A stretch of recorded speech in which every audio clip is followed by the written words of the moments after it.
Tonight on The Late Debate. How much were you drinking? So, 200 units a week, and that was, 14 is the recommended level. Yeah. London MP Neil Coyle talks about giving up alcohol and the drinking culture in Westminster. And clean air targets drive an electric revolution in London, but will the Mayor's ULEZ plan face a legal challenge? We're prepared to do everything we legally can to stop it. We're not cooperating with the Mayor in terms of putting in the cameras. We'll do everything we can to stop him.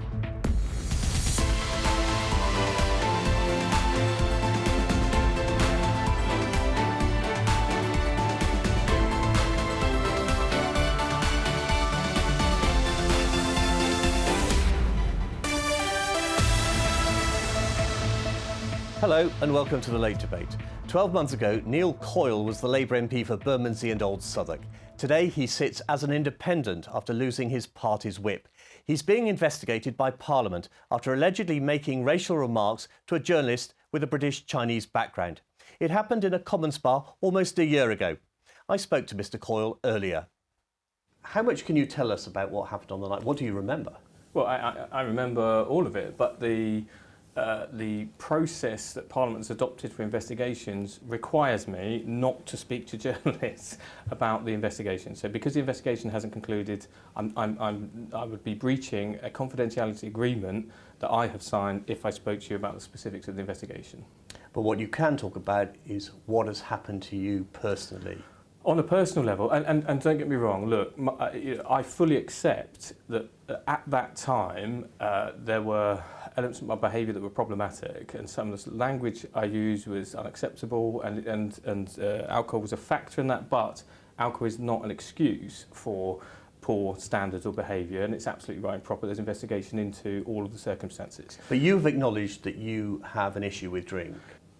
Almost a year in, I'm more able to talk about this than I would have been even at the time. So I stopped drinking on the 1st of March last year. I had to stagger down my drinking, for want of a better word, because of the volume that it was at. How much were you drinking? So, 200 units a week.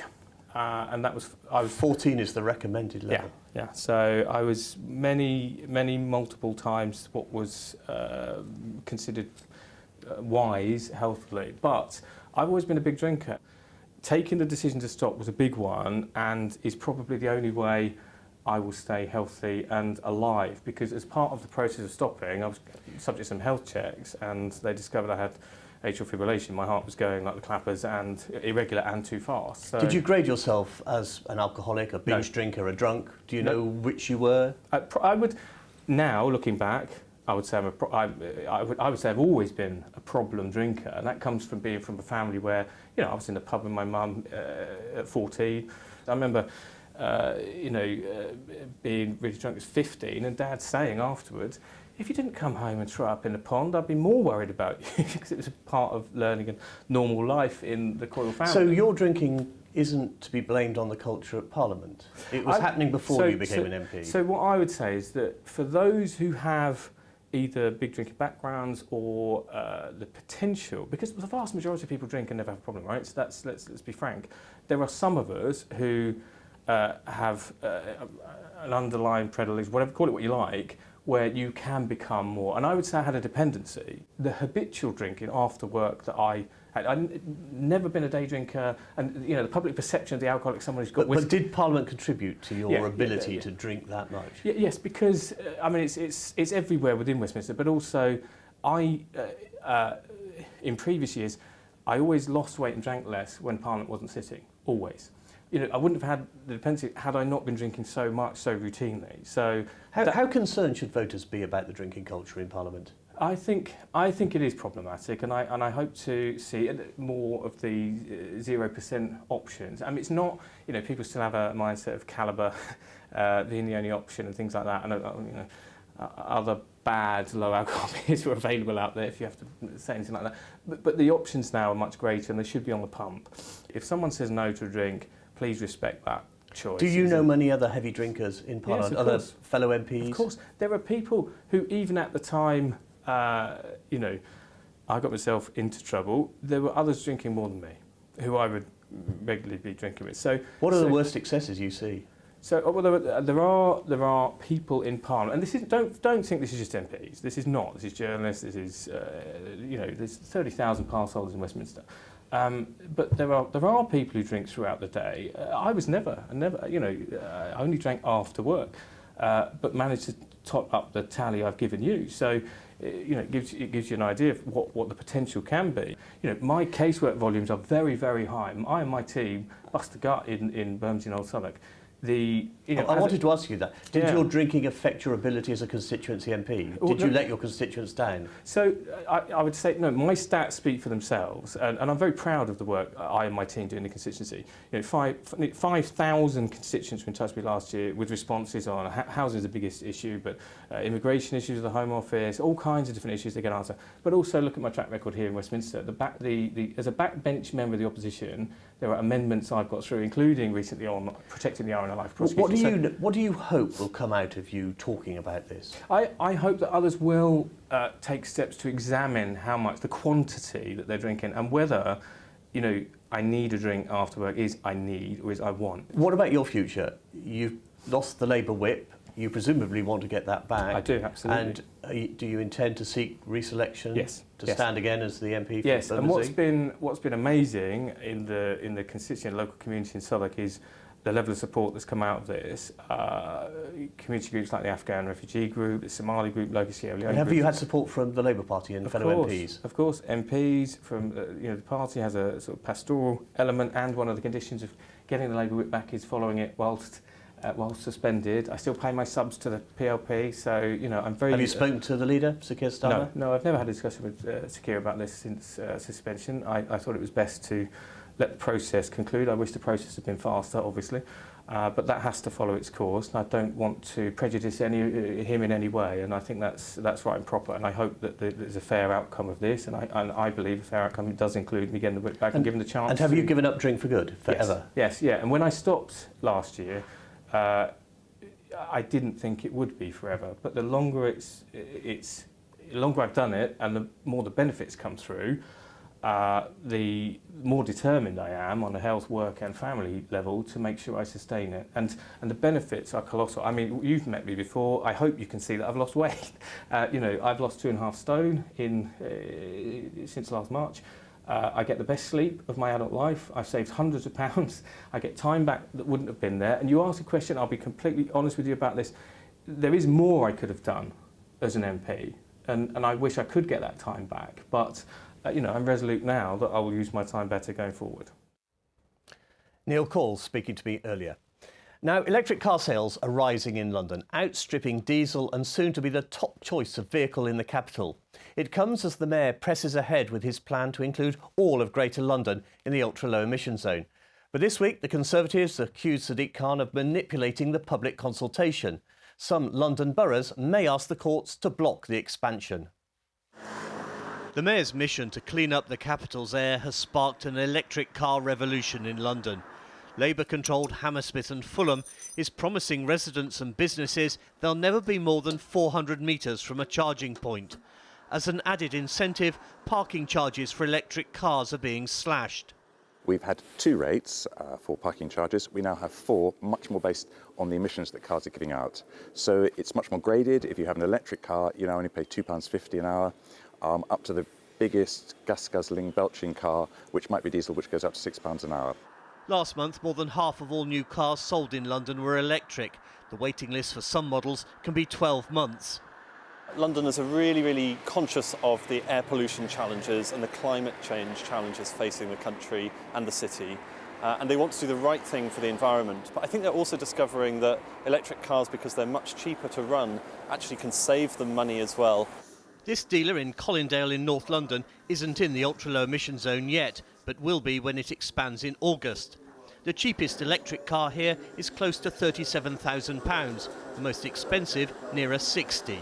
In the last, say, 3 to 6 months, we've noticed not just coming in, but also over the phone and through sort of our online inquiry sort of methods, the number of new inquiries regarding electric cars, I think, have now surpassed that of their internal combustion counterparts. But the expanded ULEZ isn't welcomed by everyone. Outer London boroughs like Harrow don't have the public transport network of inner London. The Conservative Council argues it's poorer residents with older cars who can least afford to buy new or pay the daily £12.50 charge.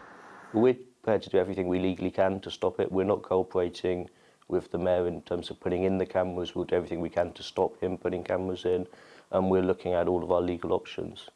Sadiq Khan is determined to press ahead with his plan for a Greater London ULEZ, but he faces a fight.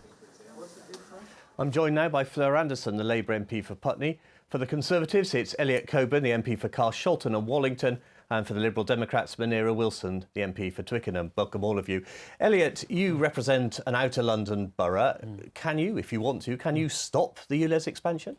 Well, we're really hoping that the councils around Outer London that have already indicated that they're willing to put roadblocks in the way will be successful, because ULEZ is a real worry for the 30,000 owners of older cars across the London Borough of Sutton, because they simply can't afford to upgrade their vehicles to newer models or pay up to £3,000 or £4,000 a year in a daily ULEZ charge. We don't have the public transport network in Sutton to be able to make the alternative arrangements, and there's no sign of any new public transport infrastructure coming. Can I put to you Sadiq Khan's charge against the Conservatives? Your party constantly opposes his efforts to clean up London's air, but never come up with ideas of your own.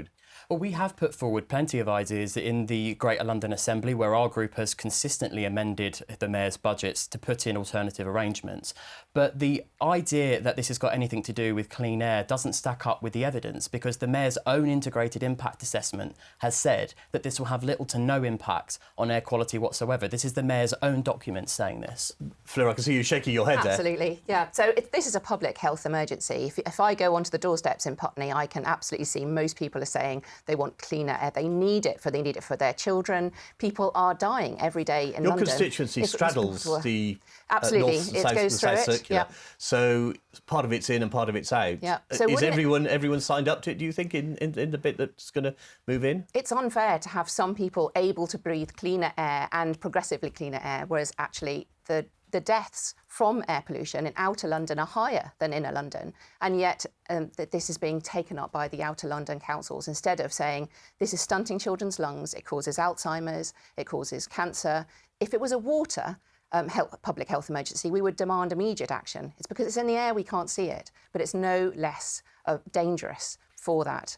In Putney also, I can go down and people will show me their paintwork, white paintwork, and they just put their hands down it and it's become black because of that pollution in the air. We absolutely have to do something. If the councils are going to oppose this, they have to come up with other methods. In fact, the Bexley council leader, she was proposing road user charges going far further than this. Munira, the Lib Dems in which runs Sutton Council in Elliot's constituency are opposing the expansion. They're saying they're going to try to frustrate the Mayor's plans by stopping the introduction of the cameras. I mean, the Lib Dems trade on their green credentials. That's not a very Lib Dem, is it? Liberal Democrats, both on the London Assembly and in all three outer London councils that we run in South West London, we've been very, very clear all the way along that Londoners and people who live and work in London have the right to breathe clean air, and we appreciate that there is a major health hazard in dirty, polluted air, and we've got to take action on climate change. However, we have also been very clear and consistent, both on the London Assembly and amongst our Lib Dem councils, that the timing and the implementation of this expansion, frankly, is reckless. It's being done far too quickly without sufficient support for scrappage schemes for whether they're older, more vulnerable people, those who don't have the means. You seem to be agreeing with Rishi Sunak here. Is this the start of a new Conservative Lib Dem coalition? We've been very clear that this needs to be done stepwise. You've got to take the people and local councils with you. In the middle of a cost of living emergency, to be introducing this at this speed. Remember, when it was expanded out to the South Circular, for instance, people had 3.5 years' notice to prepare for that. This expansion to include all of London is only 8 months. We're in the middle of a cost of living emergency. And in areas like Hampton, in my constituency, you're lucky on Sundays if you can get one train an hour. If you're a shift worker or going to visit a loved one, you're going to, and you've got an older car, you're going to have to pay that penalty until we've got better public transport infrastructure and a much more generous scrappage scheme, I think there does need to be a delay. We support the principle, but the way and the timing of the rollout, I think, has got big questions for the Mayor to answer, and he needs to take councils with him. And rather than having this sort of, council by council reactions, the Mayor needs, if he wants to show that he's a Mayor for the whole of London, talk to the councils, work with them and take them with you. And a delay in the rollout would help him to do that. Fleur, There is a £110 million scrappage scheme. It's limited to who can apply for it. Yes, it's for the most vulnerable, people with disabilities, and also there's a delay on this for certain charities and others for their minibuses. So the councils should work with the Mayor to bring this in, rather than saying, actually, we don't want action on air quality, because I think people do want that. It's been a tricky week for the Mayor, hasn't it? Not only opposition from the councils to ULEZ, he's been forced to bring in much higher council tax than he would like and raise fares on public transport. Well, it's not an easy decision for Sadiq, I think, to make this action on clean air, but he's showing leadership on it, and it is what people want to see. But again, we come back to this point, though, that the Mayor's own integrated impact assessment says it will have little to no effect. And studies from Imperial College have shown that the expansion to North and South Circular has also had little effect.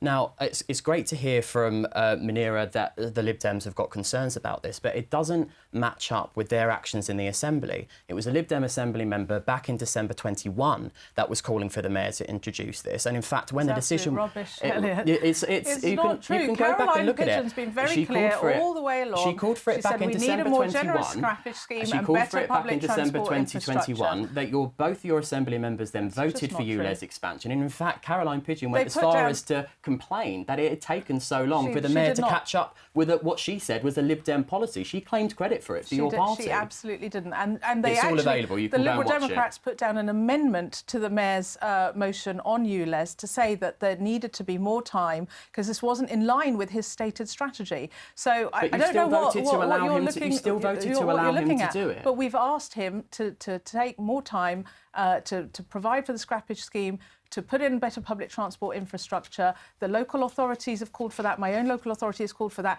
And they're saying, when and if it goes ahead, the money that's raised in those boroughs should be invested back into public transport infrastructure. So the Mayor has that. I just want to take you up on you saying this is going to have no impact on air quality. This is the Mayor's You're picking statistics out of here. The air pollution in central London has halved as a result of the ULEZ. We've got better, 5 times faster action against air pollution in London than the rest of the country because of these measures taken. It demonstrably makes a difference. Can I just stop you there? Because I want to move on to another topic. There's another organisation linked to City Hall that's also had a very bad week this week, the Met Police. The sentencing of David Carrick for those sex attacks. Let's hear what the Prime Minister had to say in the Commons yesterday. Mr. Speaker, I know members from across the House will be as shocked and appalled as I am about the case of David Carrick. The abuse of power is truly sickening, and our thoughts are with his victims. The police must address the failings in this case, restore public confidence and ensure the safety of women and girls.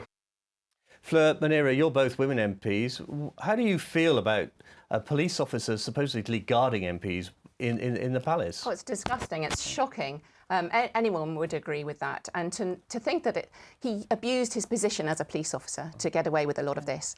And police are supposed to be the ones who find out crimes. Crimes were going on by one of their colleagues. It's really shocking. And I've been meeting with Mark Rowley. I'm refreshed to see that he's got a very different attitude. But clearly, the Met has got a really long way to go to build back trust. Munira, what are your constituents saying to you about trust in the Met? Well, I think Londoners' trust in the Met, and particularly women's trust in the Met, has been shaken to the core. This isn't an isolated incident. I mean, his crimes are absolutely shocking and disgusting. Can I just pay tribute to the bravery of the women who came forward? Because so often, I think, when women are experiencing abuse, particularly when it's by somebody in authority, in uniform, they're often not believed. And therefore, the bravery of them coming forward. But what worries me is is almost on a monthly basis. We've had these revelations about the culture in the Met Police, with statements in the House of Commons and questions being put forward by London MPs like me saying, what on earth are you doing to change this? So yes, I'm very pleased to see the refreshing tone from Mark Rowley that he's going to, he's trying to start that culture change and root this out. But we do need to see action at a national level. Why wasn't the vetting there in place in the first place?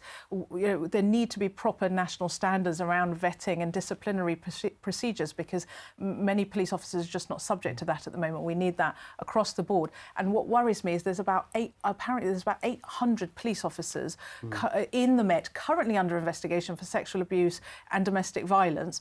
And what impact is that also having on the operational capability of the police? Because hopefully they're not out on the front line. I mean, they should be benched. Elliot, Munira raises an interesting point there. The government talks tough. We've heard from Suella Braverman, Home Secretary, again this week. But isn't it up to the government to change the law so Mark Rowley can sack those rogue officers that Munira's talking about? Well, I really welcome the statement from the Home Secretary and the inquiries that is taking place to achieve just that. So the Met Commissioner has agreed to report back to the Home Secretary by the end of March with a report on all 45,000 Met Police officers and staff. Munira is absolutely right. There's 800 currently that is estimated to be under investigation, and we do need to have a review. And that, in the wake of the Wayne Couzens murder of Sarah Everard, that's exactly what the government commissioned. Do your constituents tell you that they've lost trust in the Met? They do often. One of the things that I think many of us will hear as constituency MPs is slight scepticism of reporting even minor crimes, or what might be considered as minor crimes, to the police, because they feel like they might not be followed up or taken seriously. And I think revelations like this certainly don't help.